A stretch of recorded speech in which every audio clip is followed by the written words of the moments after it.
If you look at the majority of Argonaut's output, you'd probably be surprised if I told you they were actually a pretty important studio, but they kinda were. They were among the first wave of companies in the late 80s really pushing 3D games, and would even push to make it work on consoles in the early 90s. Developing the Super FX chip for the Super Nintendo that made Star Fox's existence possible, and played at least a small part in the existence of Super Mario 64, even if just at the very earliest conceptual stages when it was literally just thoughts in Miyamoto's head. They also produced one of the first big middleware engines, B-Render, although it didn't make quite as much of a splash as either of its competitors at the time, so... As with a lot of Argonaut's big innovations, you're less likely to remember them for that than for making some mediocre PS1 game you had as a kid. And safe to say, while they had the technical chops earlier, Argonaut wouldn't truly become a known name outside the UK until the PS1 era. Their previous experimentation with 3D left them primed to work with this new hardware, so they had some nice looking games under the belt that generally sold fine enough. But the games were just okay at best from a design angle, and it's safe to say Argonaut didn't exactly become a household name, so much as a name you just kinda saw a lot. This would more or less be how things shook out for them for the remainder of their life cycle, producing games of varying degrees of commercial success but not making a huge impact beyond that. They kept trucking for a good little while from there until EA gave them 6 months to put out a new game based on their hot new movie license, leading them to tack the whole company onto it just so they could get it done on time. And the game wasn't good, but they did it. Unfortunately for them, that movie happened to be Catwoman. First of all, I want to thank Warner Brothers. Thank you for putting me in a piece of shit, god-awful movie.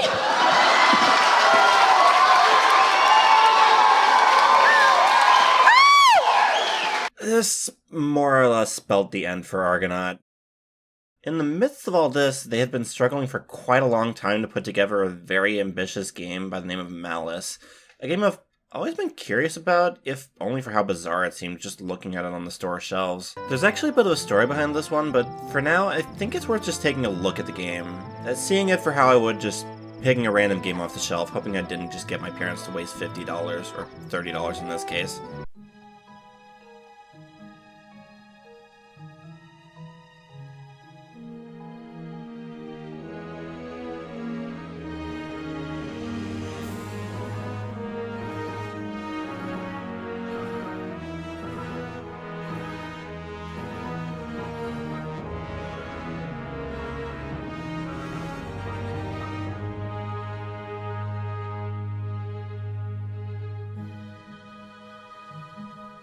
Our story follows the titular Malice, a heroic goddess, after she tries and fails to save her world from the evil dog god, who travels from world to world conquering them and then destroying them, with the goal of ultimately destroying the entire universe.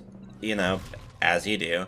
After being killed in the attack, she's brought back to life right after arriving in the underworld and meets the Metal Guardian, a clock with knowledge of everyone and everything in the universe, arbitrarily excluding the dog god, who he needs 8 logic keys to track, giving Malice her goal for the duration of the game. If you couldn't tell from how contrived that all sounds, yeah, story's not the intended draw here. You have a scary main villain with a cartoonishly evil nonsense motivation, and a premise likely to give you a headache if you try to analyze it any further, but whatever, it's not like the game's taking itself all that seriously anyway. Malice's tone is somewhere between whimsy and macabre, sort of reminiscent of the works of Tim Burton or Henry Selick, which, if you know me, is absolutely my sort of thing. That being said, the game tries to have a sense of humor, but it kinda doesn't land very well. I can see what they were going for, and I kinda like it in theory, plopping a stereotypical late 90s teen girl protagonist into this offbeat, fantastical world, juxtaposing her airheaded, self-absorbed personality with the style and setting sort of similar to Alice in Wonderland, with the kind of lighthearted cynicism endemic to all British humor of its era. But I don't know, for me it feels a little too on the nose, and the amateurish voiceover really doesn't sell it, nor do the completely non-animated in-engine cutscenes. There are some parts that got a little bit of reaction from me, but less because they were successfully funny, and more because, oh wow, this sure is a game from 2004, isn't it? You want me to whack him, Grandma? Yes! Get them! They're after my savings, you know. Oh, I feel all queer just looking at them. I feel like it nails the aesthetic vibe a little better, though. There's a kinda ugly depth of field effect in play that makes the game look a little muddy in some areas, and Malice herself looked a bit gross, but the world has a nice thing going for it. There's a decent variety of biomes and a handful of decently inventive ones as well. Malice's worlds have a somewhat dreamlike quality to them, often leading together in ways that make no sense, as though you're progressing through a maze of self-contained liminal spaces. And much like an actual dream, you almost don't notice the absurdity of it all until you stop and think about it a little harder. A lot of older 3D games have something approaching this feeling, mainly due to hardware constraints, but what strikes me most about Malice is it doesn't make much of an attempt to hide it, and it gives Malice an offbeat, vaguely uncomfortable vibe that I'm absolutely into. It's kind of like if Rare made a game like American McGee's Alice, albeit a little more PG-13 than that would be. The visual aesthetic is pretty close to what Rare was going for around that time. It's got a similar sense of whimsy. Of course, it's the same genre as what Rare was best known for, and most importantly of all, it runs like shit.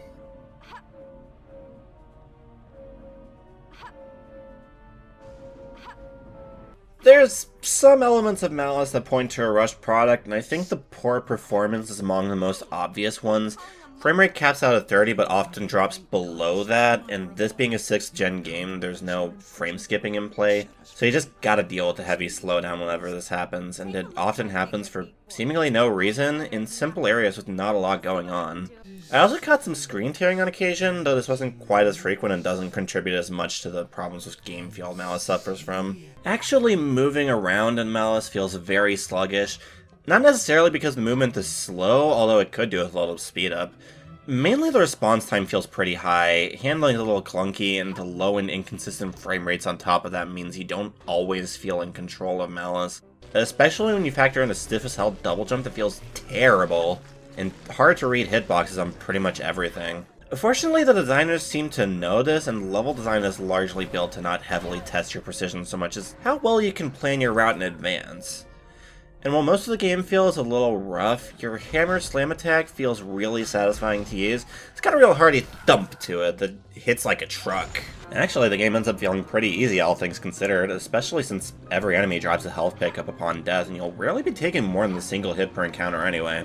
Boss fights are generally nothing to write home about. They work like typical platformer boss fights where you just dodge fire for about 30 seconds waiting for the boss to go still and flash its fuck me light, and it's not ever much of a challenge to do so. There is one notable exception, but even that fight isn't particularly hard, considering by the time you get to it, you'll have more than enough health to be safe.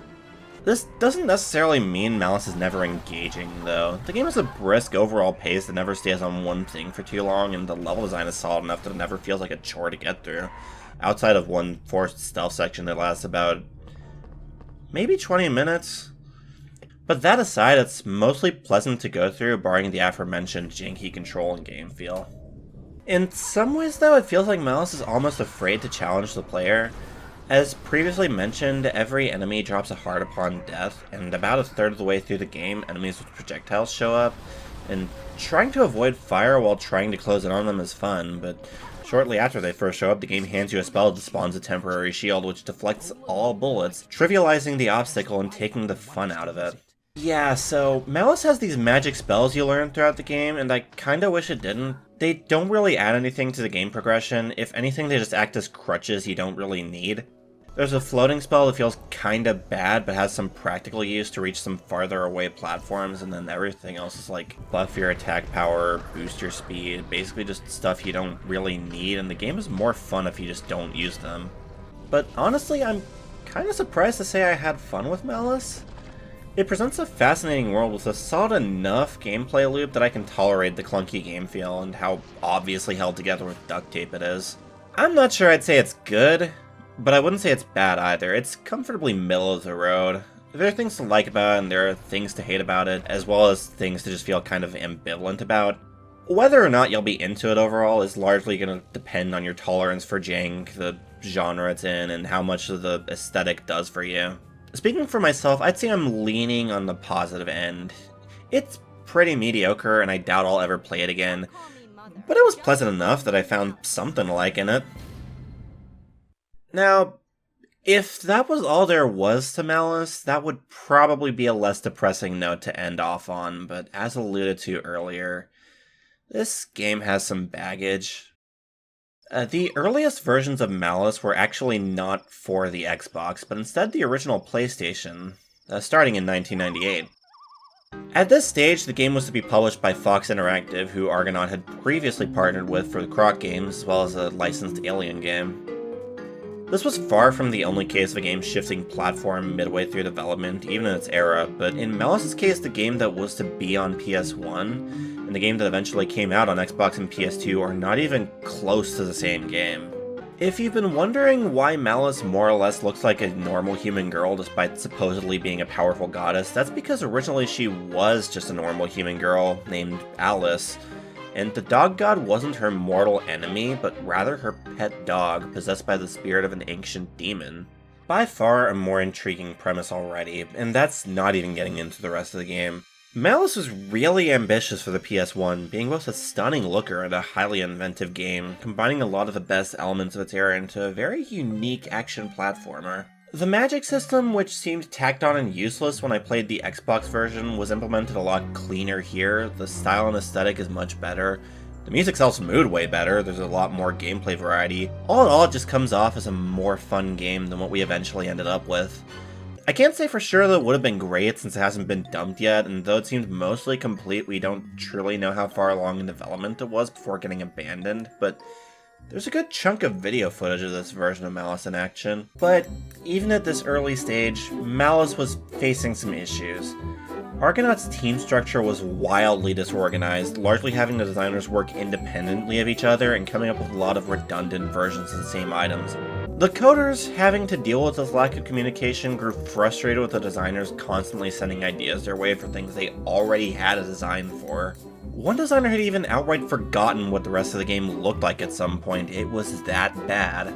This was eventually resolved by splitting the team into several much smaller teams consisting of a coder, a designer, and an artist, each dedicated to certain levels, with another team dedicated to managing the other teams among some other more global assets such as player feel and UI.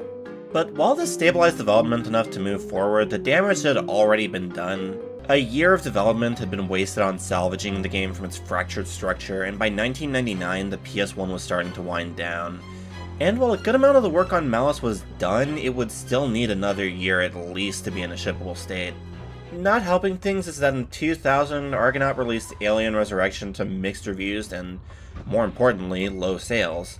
You perhaps know it best for its most terrifying element, the almost unplayably difficult control scheme, where the left analog stick moves you forward, back, and strafes left and right, while the right analog stick turns you and can be used to look up and down.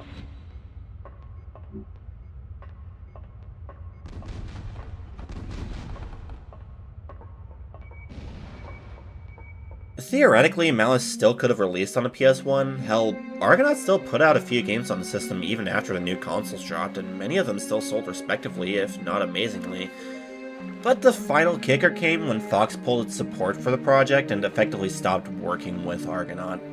So, both desperate to find a new publisher for the project and looking to take advantage of the upcoming Xbox's power, Argonaut cancelled work on the PS1 version of Malice and shifted its focus to the Xbox and produced a tech demo for the console that impressed Microsoft so much they would use that demo to showcase their new console's power. All seemed well from here, but unfortunately this was about the end of Malice's fortunes.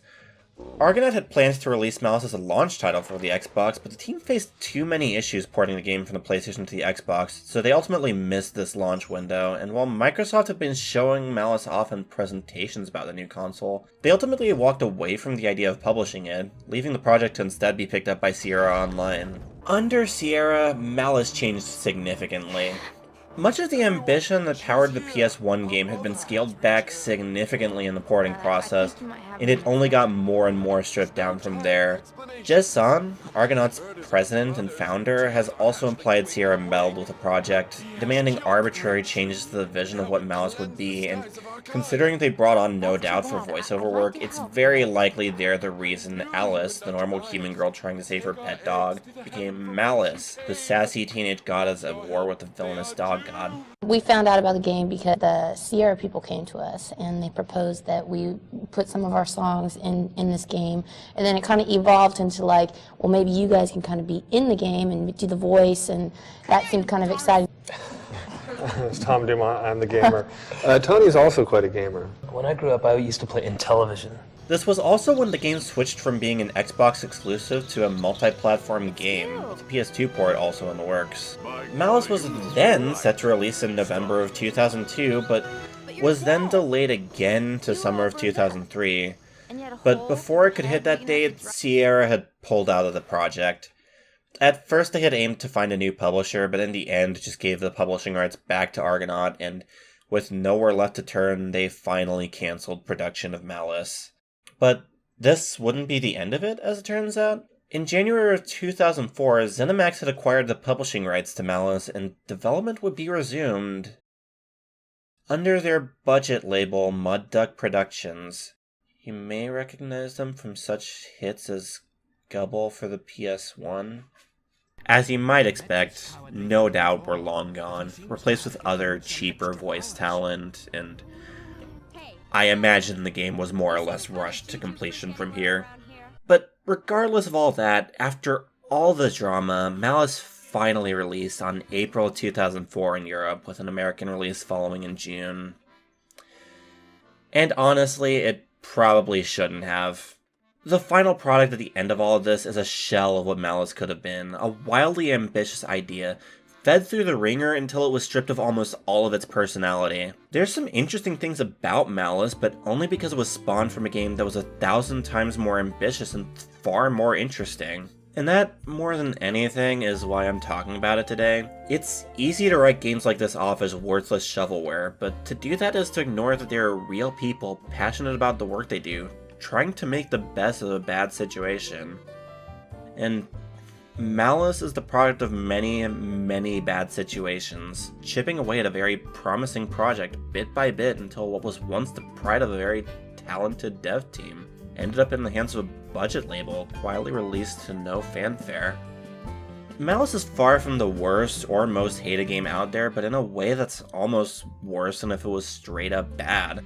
Duke Nukem Forever, Aliens Colonial Marines, Mighty No. 9, all of these games had nightmarish development cycles and turned out much worse games, but people remember them. Malice went through its own production drama over its 6-year development, and in the end all that came out of it was an unremarkable budget game. Not good enough to be loved, not bad enough to be legendary, destined to be forgotten in a sea of games just like it.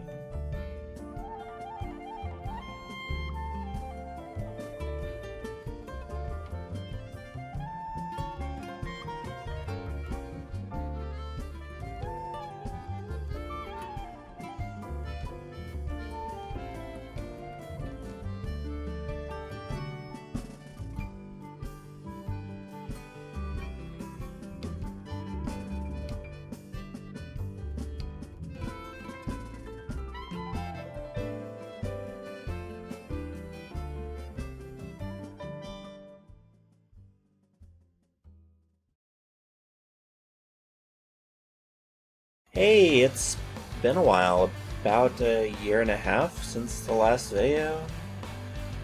Oops. I've actually been, working on videos in that time, but I would get to, the scripting process. I'd mostly be done with the scripts, but I would just not be super happy with how they're turning out. That, as well as, I had a technically full-time job. It was part-time, but they gave me full-time hours. That was taking up most of my free time, and I didn't want to spend all of that free time making videos I didn't know I was going to be proud of going forward. So to try and get my creative juices flowing again, basically I decided I would take a break from doing this series and start up a much bigger video series that I wanted to do. That I'll probably... I don't know if I'll have it finished by the end of the year. Hopefully I should. I'm pretty close to finishing that. But I kind of got burnt out on it near the end of the scripting process, so I'm okay, I'm gonna take a break from that, and I'm gonna start a much smaller video, just maybe do another Forgotten Games showcase again, and I picked this, and it accidentally ended up being the spark I needed to figure out how I want to take this series going forward, just because of all the history surrounding the game. Yeah, I'll see y'all for whatever I do next then. Hopefully it won't be a year and a half from now.